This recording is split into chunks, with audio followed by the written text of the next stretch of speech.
L'histoire racontée par Slimane Zeguidour ce soir. Bonsoir Slimane. Bonsoir. Alors vous revenez ce soir sur l'histoire tumultueuse entre le Maroc et l'Algérie. Alors la rivalité d'ordre historique entre les deux voisins. Prochain rendez-vous Genève dans 10 jours. Il sera question de l'épineux dossier du Sahara occidental. Avant de vous entendre, on regarde cette archive. Les mauvaises relations entre les deux pays ne datent pas d'hier. Écoutez le premier président algérien Ahmed Ben Bella à ce sujet. Nous ne voulons pas nous substituer au peuple marocain pour choisir son régime ou le... Mais nous pensons que notre action, notre révolution par elle-même, l'expérience que nous menons par elle-même, finira par corriger les insuffisances du régime actuel au Maroc. Et la frontière, c'est une notion abstraite. Elle n'existe pas sur le terrain. La nature n'a pas créé de frontières. Et les hommes suivent la nature. Et donc, c'était une situation qui ne pouvait pas ne pas devenir gênante pour nos amis en face. Il y a que le problème posé actuellement intéresse toute l'Afrique, car les mêmes problèmes existent un peu partout en Afrique. C'est le problème des frontières. Nous estimons que si nous devons accepter un cadeau du colonialisme, même un mauvais cadeau, c'est celui des frontières. Alors Slimane, d'abord, où et quand cette rivalité trouve-t-elle ses origines? Eh bien, pratiquement à l'origine de la naissance du Maroc moderne et de l'Algérie dans leur état actuel, comme état moderne. Eh bien, en 1962, lorsque l'Algérie devient indépendante, les Marocains émettent des revendications, de vieilles revendications, sur une partie du sud-ouest algérien dans le Sahara, en disant que c'était des terres marocaines depuis des siècles et que Paris a annexé abusivement à l'Algérie française. Donc maintenant que l'Algérie est libérée et la France retirée, le Maroc veut les reprendre. Et ça a été la cause de la première guerre de l'Algérie après l'indépendance. Ça s'est appelé la guerre des sables, ça s'est déroulé au Sahara en 1963. Et après, ça a abouti à un cessez-le-feu. Et les frontières, petit à petit, ont été bornées. Et elles ont été totalement, le bornage a été totalement achevé en principe en 89.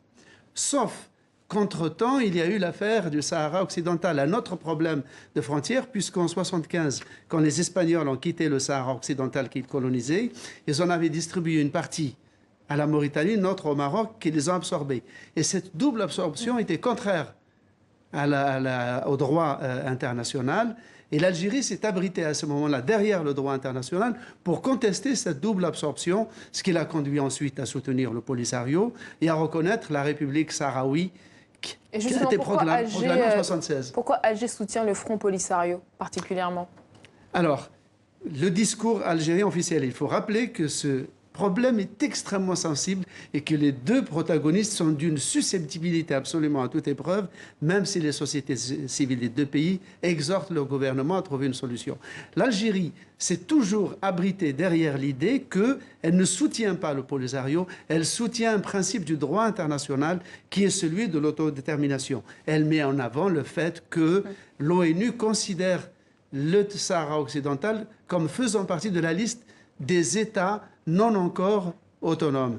Alors que les Marocains, eux, dans le discours marocain, ils estiment que l'Algérie va au-delà d'une position de principe pour chercher, par rivalité, à nuire au Maroc. Et cette rivalité entre les deux pays a-t-elle uniquement des ressorts politiques ou il y a des répercussions dans les échanges économiques ou culturels? Alors, d'abord, sur le plan culturel, disons que l'obligation de visa ayant été levée côté marocain en 2004 et côté algérien en 2006, on peut y aller en avion. C'est ça l'absurdité de cette fermeture depuis 1994 de la frontière terrestre. Donc les hommes circulent, se marient, travaillent. Les Algériens sont très bien reçus au Maroc. Même chose pour les Marocains. Mais sur le plan du commerce terrestre, c'est une absurdité totale. Ça coûte 2 milliards de dollars à l'économie marocaine. Et comble de l'absurdité, il y a des produits marocains qui rentrent en Algérie, mais ils passent par Barcelone ou par Marseille, ce qui augmente les taux d'acheminement, etc. Non, sur le plan économique et même, on peut dire, sur le plan culturel, les deux pays payent le prix fort. Alors, il y a 15 jours, le roi Mohamed VI du Maroc a appelé Alger à un dialogue direct, sans médiation. Il a souligné d'ailleurs le caractère stérile de cette rivalité. Est-ce que cet appel a été entendu ? Il a été entendu, mais il y a eu une fin de non-recevoir parce que les Algériens, encore une fois, je résume les discours des uns et des autres. Le discours algérien, c'est que l'appel des Marocains à une discussion bilatérale, pour les Algériens, c'est un piège parce qu'ils estiment que s'ils entrent dans un rapport bilatéral avec le Maroc sur le Polisario, ils reconnaissent a posteriori le discours marocain selon lequel ils ont un engagement de type personnel vis-à-vis du Maroc.